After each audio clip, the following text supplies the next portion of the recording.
Nous allons maintenant nous intéresser aux animaux domestiques. Il faut savoir, je ne sais pas si vous le savez, je viens de l'apprendre, qu'il y a en France 23 millions de poissons, pas forcément rouges, qu'il y a 18 millions de chiens et de chats et que les animaux de compagnie, eh bien, il en faut de plus en plus. Peut-être que ceci a à voir avec des difficultés dans la vie de plus en plus. Il y a aussi des nouveaux animaux de compagnie. Parmi ceux-ci, il y a le furet ou le lapin nain. Reportage Marie-Jo Jouan et Jean-Pierre Pasteur. Un furet. Cette famille parisienne a choisi pour compagnon ce petit animal déjà présent dans les foyers au Moyen-Âge. Ça met beaucoup de temps à se réveiller. Les citadins deviendraient-ils plus raisonnables? La tendance est à l'animal domestique poids-plume, facile à entretenir, à emmener avec soi et même à laisser seul le temps d'un week-end. Et puis ce n'est pas au kilo de poil qu'on mesure l'affection, même s'il est à 13 ans, voulez un chat. L'avantage du furet, enfin l'avantage, si tant est qu'il y en ait un, c'est que le furet est un carnivore. Et à partir de ce moment-là, on a à peu près le même rapport qu'on peut avoir avec un chat. C'est-à-dire qu'on fait partie à peu près de la même famille. Même mini, un animal familier exige une répartition des tâches bien définie. Martin nourrit, Léa éduque, ça n'a pas toujours été facile. Tu l'apprivoises? Au début, on a essayé et puis ça n'a pas beaucoup marché. On devait mettre des gants en cuir pour le caresser pour pas qu'il nous morde parce qu'il mordait jusqu'au sang. Et puis après, il nous a bien aimés. Il se laissait un peu plus caresser et il nous léchait. Donc. Elle est assez affective, oui. Elle préfère en fait, j'ai l'impression, les garçons que les filles. Côté câlin, le choix d'un petit animal peut offrir des avantages. Le furet, par exemple, est plus calme que la chanson peut le laisser croire. Une expérience positive pour tous lorsqu'elle est dirigée par l'un des parents. Je pense qu'il a beaucoup de chance, qu'il pourrait être enfermé dans une cage, etc. Et là, il a quand même beaucoup de liberté. C'est un plaisir partagé. Si le furet est carnassier, le lapin nain préfère le foin, le hamster les graines. Ils ont leurs habitudes, leur caractère. Où se renseigner, ou les acheter. Soumis à de nombreux contrôles, les commerces animaliers semblent aujourd'hui plus fiables.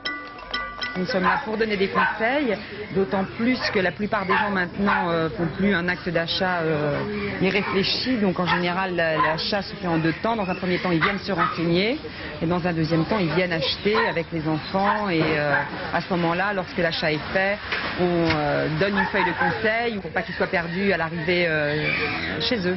Ici, chaque animal est contrôlé à son arrivée. Toutefois, certaines règles sont à suivre. Comment choisir le bon, par exemple? C'est un animal qui a le poil brillant, l'œil vif, qui se déplace, qui n'est pas prostré dans un coin, tapis en boule dans le fond de la cage. Tenir compte aussi de la propreté des cages et des conditions de détention. Et surtout, bien réfléchir avant. Je pense que l'achat d'un animal, c'est à la fois un coup de cœur, mais aussi une réflexion, parce que pour un chien ou un chat, il faut savoir qu'on s'engage pour 15 ans, que c'est beaucoup de joie et beaucoup de bonheur, mais aussi une grande responsabilité et certaines contraintes. Beaucoup de temps surtout, on ne le dira jamais assez, car rien qu'à les observer, ça prend des heures ces petites bêtes-là.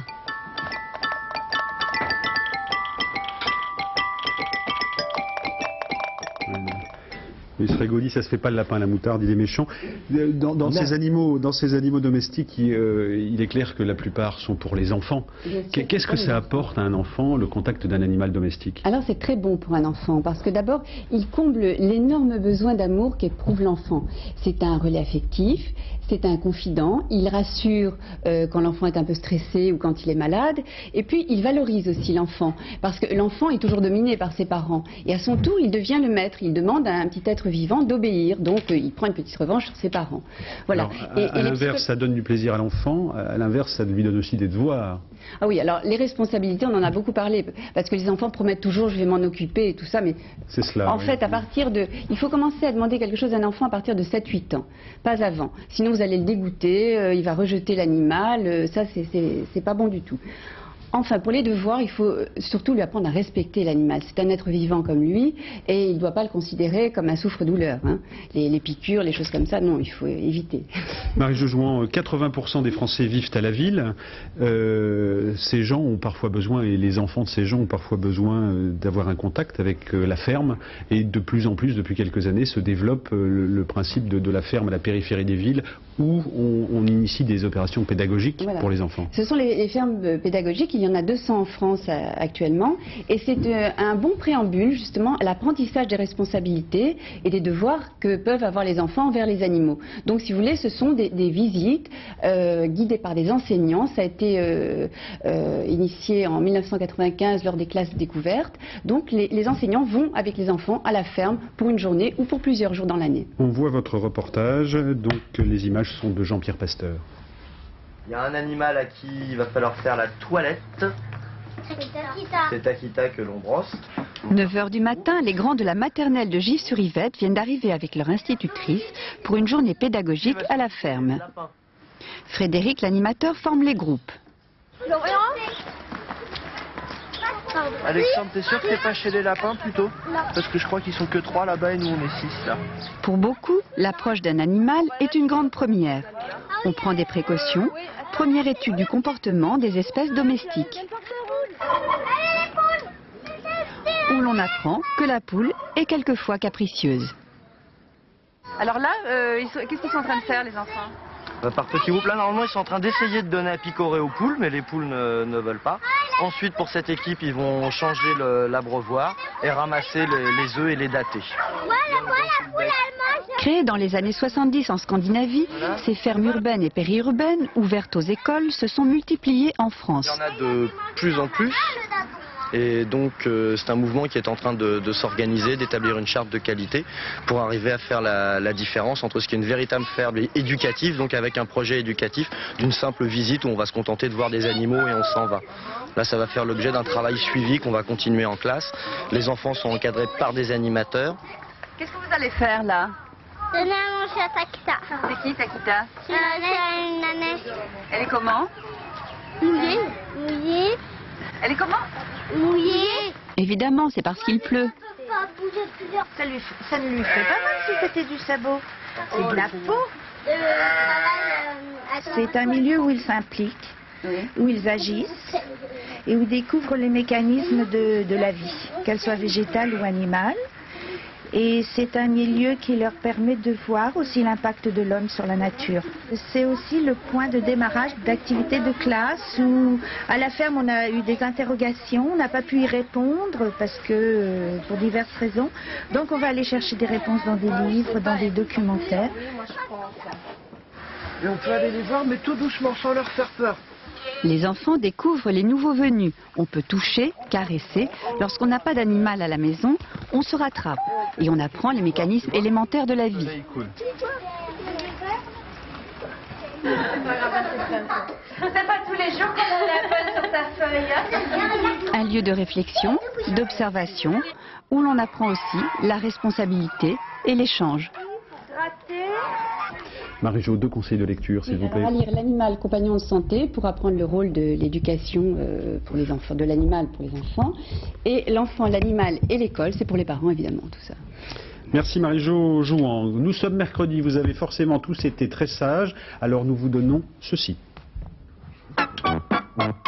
Les animaux extraordinaires de Pierre Desproges. Avec Naf-Naf et Vavache, 4 et 6 ans, chien mangeur de graines. Spa, chienne de chasse qui a peur des poules et des lapins. Milour, le lapin boxeur. Et enfin Joséphine, la grenouille savante.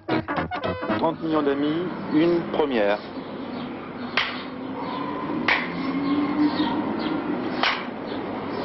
Pierre Desproges, on m'a dit que vous aviez un chien.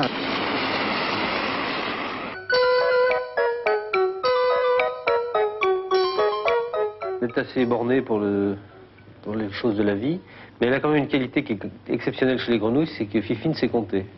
Vous l'avez dressée à compter? Elle sait compter, elle sait faire des opérations simples, évidemment, peut-être pas des racines carrées, parce qu'elle n'a pas encore déjeuné, donc elle est un petit peu faible d'esprit, mais enfin elle peut quand même... On va essayer de voir... Oui, je vous en prie. Alors, 1 et 1, c'est la réponse. Fifine, 1 et 1. Ah, bon. On va compliquer un peu pour voir. 6 moins 1. 6 moins 1, Fifine. Ah ouais, c'est bien. L'animal cher à mon cœur, c'est le cochon. Parce que je crois vraiment en réalité que le cochon est la plus noble conquête de l'homme avec la femme, enfin surtout le cochon. Il s'agit d'un goret qui me vient de Hollande. C'est un pays où les gorets sont rares le long des digues, ce qui crée d'autant sa valeur. Et alors, chose étonnante encore plus, c'est que dans ce cochon qui me vient d'Amsterdam, quand on met une pièce de monnaie dedans, voyez-vous, dans le port d'Amsterdam, il y a des marins qui chantent. Il est nécessaire de préciser deux choses ici, c'est que le cochon est faux, mais que la grenouille est vraie. Desproges donc est mort il y a 10 ans. 3 choses à dire. C'était un flingueur de première bourre. Il ajoutait « on peut rire de tout, mais pas avec n'importe qui ». Et pour lui, l'idée que l'humour pouvait être autre chose que noir était saugrenue. En se moquant de son cancer, il en est mort. Laurent Lejob. Les années passant, que reste-t-il de Pierre Desproges? D'abord, le souvenir d'un tueur en série impassible, d'un flingueur de personnalité un peu trop médiatique, un peu trop sûr d'elle. Vous savez que cet homme-là n'est pas humain. Je suis sûr qu'il y a plus d'humanité dans l'œil d'un chien quand il remue la queue que dans la queue de Le Pen quand il remue son œil. Vous êtes un sportif, vous n'êtes pas un commerçant. Ouais, vous préférez remarquer, si vous voulez venir faire un peu de sport avec moi, on verra lequel des deux, car en fait... Non, moi je suis pas sportif. Non, mais je le sais, c'est pas seulement physiologiquement qu'on est sportif. Non, mais dans ma tête, si, dans ma tête, je suis un battant comme vous. Ouais. Mais je me bats pas pour les mêmes choses. Ouais. Bah, chacun... Mais moi je vous aime beaucoup, vous êtes très beau en plus, ça me plaît beaucoup. Vous êtes très beau. Ça me plaisait bien parce que vous êtes très beau. Étonnant, non? Mais avec le temps, ce qui reste surtout, c'est un esprit et un style. C'est une lettre ouverte à Monseigneur Lustiger. Cher Seigneur, qu'il me soit permis de m'indigner ici véhémentement contre les insupportables attaques portées régulièrement à la télévision à mon athéisme militant par vos camarades de Goupillon. L'esprit, il le résume en une formule, on peut rire de tout mais pas avec n'importe qui. Quant au style, il est littéraire et bascule inévitablement dans l'absurde. Je précise que j'envoie par ce même courrier une copie de cette lettre à Dieu et que ça va chier. Au lieu de vous emmerder à lire tout Sartre, hein, vous achetez un seul numéro de Minute, pour moins de 10 balles, vous avez à la fois la nausée et les mains sales. Marguerite Duras qui n'a pas écrit que des conneries. Hein. Elle en a aussi filmé. Hein. Comment ça va la petite santé? Très bien, merci, ça va très bien. Cette personnalité fait de Desproges un précurseur. Première prestation télévisée en 1975, une interview surprise de Françoise Sagan. J'ai vu comme tout Paris, mais... C'est des photos qu'on a fait avec... quand j'étais en vacances, mon beau-frère. Ça c'est moi là. Non, c'est un chien là, un peu tranquille. Pardon? C'est un chien là. C'est pas vous, c'est un chien là. Ah oui, c'est mon chien ça. Ah bah pardon. Ah oui, c'est mon chien. Les années passent et avec le temps, l'humour noir de Desproges souligne encore un peu plus son désespoir. Oui. C'est un pléonasme, monsieur, ce que vous dites là. Ah, l'humour est toujours noir parce qu'il est toujours noir. Il est ou noir ou il n'existe pas. Je vous donne 4 mots, cherchez l'intrus. Vous connaissez le principe. Métastase, chimiothérapie, Schwarzenberg, avenir. Malgré des piles et un talent fait pour durer, Pierre Desproges est mort d'un cancer il y a 10 ans. Dans une soirée mondaine traditionnelle, les rigolos ordinaires s'essoufflent et cessent d'être rigolos au bout de quelques minutes, alors que Pierre Desproges continue d'être rigolo pendant des heures et des heures.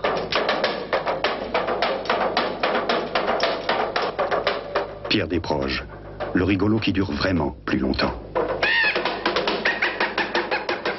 Louis Rego, vous êtes, vous, un complice de Desproges, puisque vous avez travaillé avec lui, avec lui dans le tribunal des flagrants délires, chez nos confrères de Radio France, et puis il y a eu également une adaptation télévisée. Quel souvenir vous... Une adaptation télévisée. On a essayé un petit peu, ça n'a pas duré très longtemps. Parce qu'à l'époque, ça ne plaisait pas trop à la télévision. D'accord.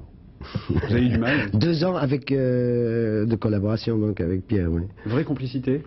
Oui, on avait une vraie complicité parce que le succès un petit peu inespéré de l'émission nous a surpris. Est-ce que vous travailliez beaucoup? Est-ce que c'était très écrit? Est-ce que c'était improvisé? C'est-à-dire que toute la partie plaidoirie et la partie accusation, c'était écrit. Il écrivait ses propres textes. À part ça, toutes les interventions pendant l'émission, c'était de l'improvisation.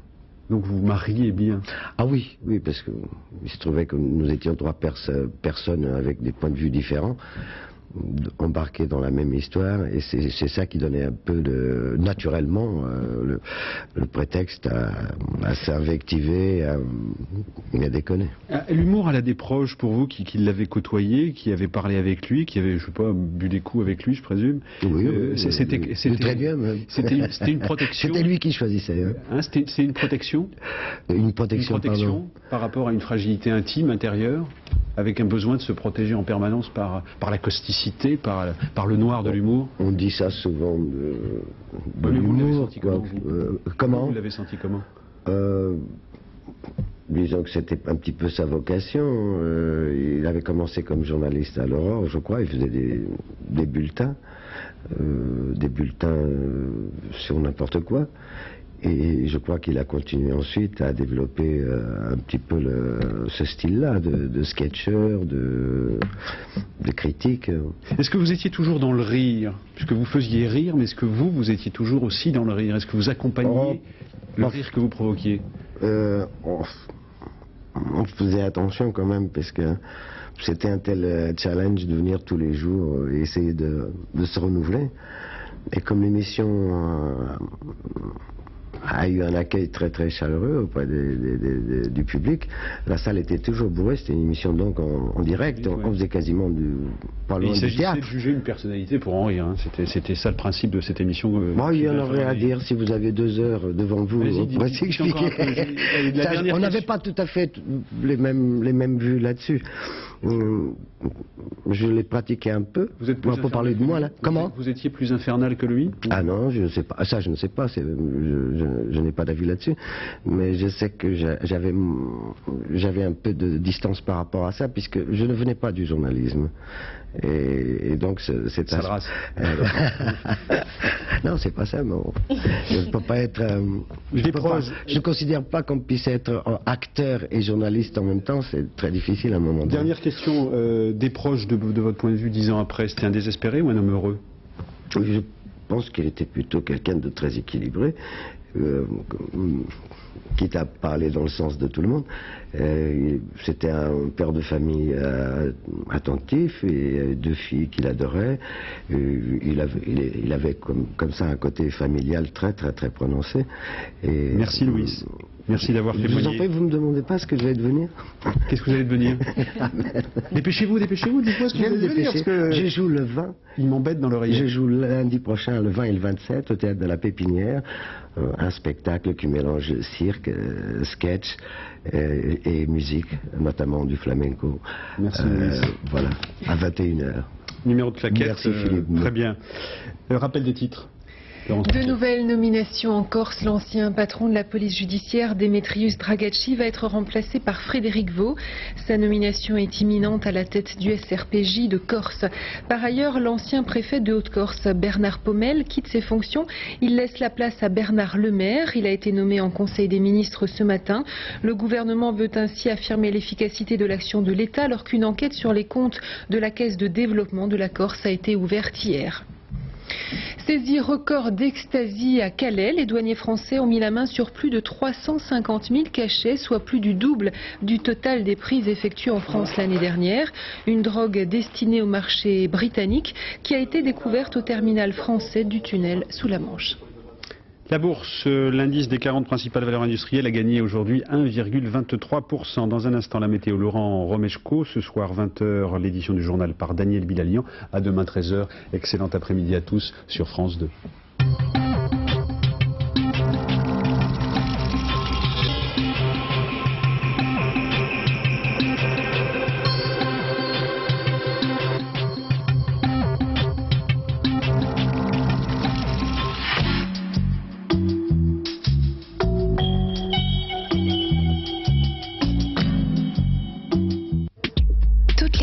De la bourse et les cotations en direct au 08 36 68 71 10.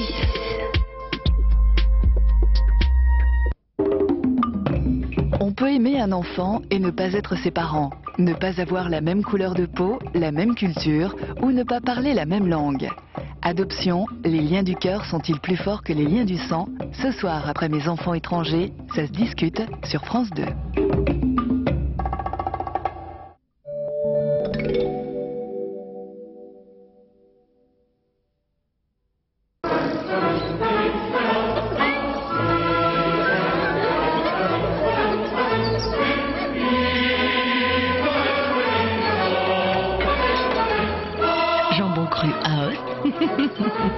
d'abord un grand jambon.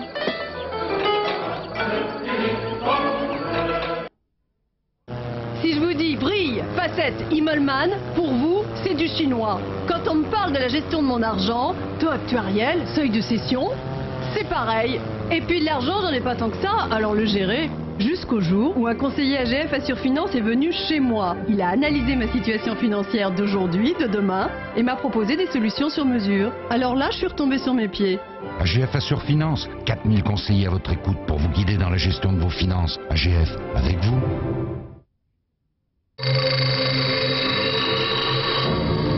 La nature a son langage. Jour après jour, Kellogg's l'a écouté avec tous ses sens. Pour créer une nouvelle génération de muesli Country. Une gamme complète qui vous transmet la force et tous les plaisirs de la nature. Nouveau Country, découvrez la vraie nature de Kellogg's. Les petits problèmes de vessie, je connais. Et les serviettes périodiques, ce n'est pas fait pour ça. Libra est faite pour ça. Avec son système exclusif Blue Dry, regardez. Libra absorbe et retient le liquide. Et même en cas de pression, pas de fuite. Alors, devinez qui je suis. Celle-ci? Celle-là? Ou la troisième? Il n'y a que moi qui sais. Libra, la protection sachant vraiment protéger. Essayez-la.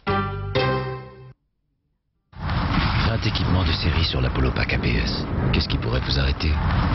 Nouvelle série limitée Polo Pack ABS à partir de 69 200 francs. Merci, Monsieur Propre, pour ton parfum unique de Provence.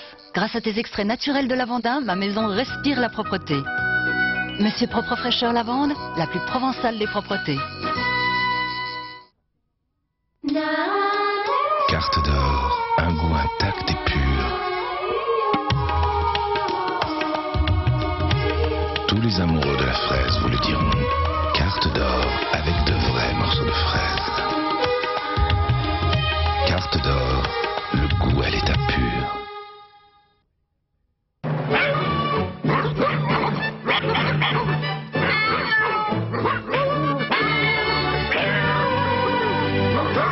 Advantage, un monde sans puce, c'est le paradis. Parlez-en à un spécialiste, votre vétérinaire.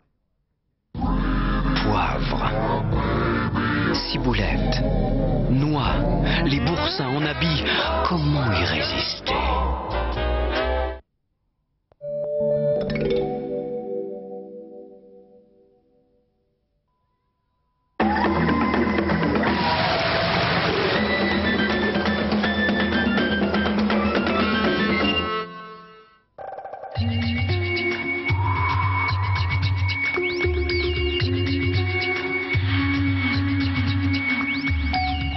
Madame, mademoiselle, monsieur, bonjour. Le temps reste médiocre sur toute la France avec l'arrivée d'une perturbation qui recouvre actuellement pratiquement tout le pays avec des pluies faibles à modérées. Certaines pourraient même localement être assez fortes cet après-midi sur les départements du sud de la France. Voici l'image radar avec des échos qui sont très nombreux. La pluie n'épargne aucune région, des pluies qui tombent de façon modérée sur presque tout le pays. À l'arrière, nous repassons en traîne avec des averses qui vont prendre localement un caractère orageux sur la basse Normandie. Puis les pluies fortes, elles, sont surtout à craindre, comme le signale le bulletin d'alerte de Météo France, sur le département de l'Ardèche, où on peut craindre localement jusqu'à 150 mm de pluie. Voici ce qui est prévu pour cet après-midi. Ce sera gris sur tout le pays avec de la pluie, du vent surtout dans la vallée du Rhône jusqu'à près de 100 km/h. Le vent sera soutenu également jusqu'au Val-de-Saône. La neige va tomber sur les massifs entre 1500 et 1700 mètres d'altitude. Quelques orages pour les régions du quart sud-est.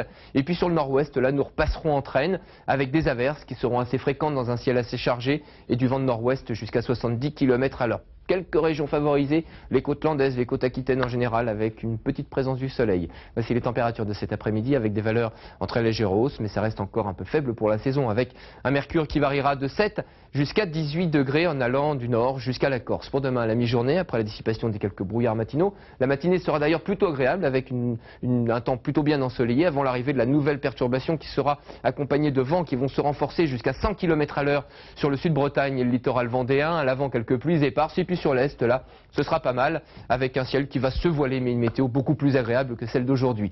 Voici les températures prévues pour demain matin, avec des valeurs stationnaires entre 1 et 9 degrés du nord au sud. Et puis dans le courant de l'après-midi, prévoyez bien des températures toujours un petit peu en dessous des températures habituelles pour la saison, entre 8 et 11-12 degrés pour la moitié nord, 11 à Paris en tout cas, puis sur la moitié sud, ça montera jusqu'à 17 degrés, la palme de la douceur pour Bastia et son agglomération.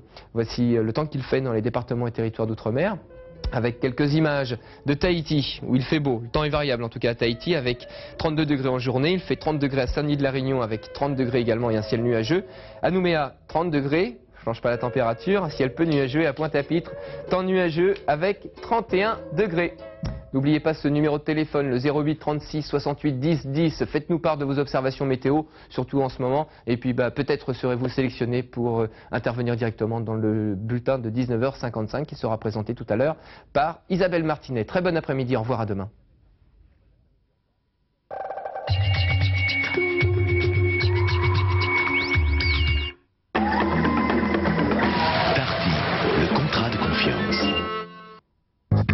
Vous avez demandé enquête en série, ne quittez pas, 20h50. Dans PJ, les bons comptes font les bons amis. Mourad, je te préviens, si tu l'ouvres. Tu feras quoi?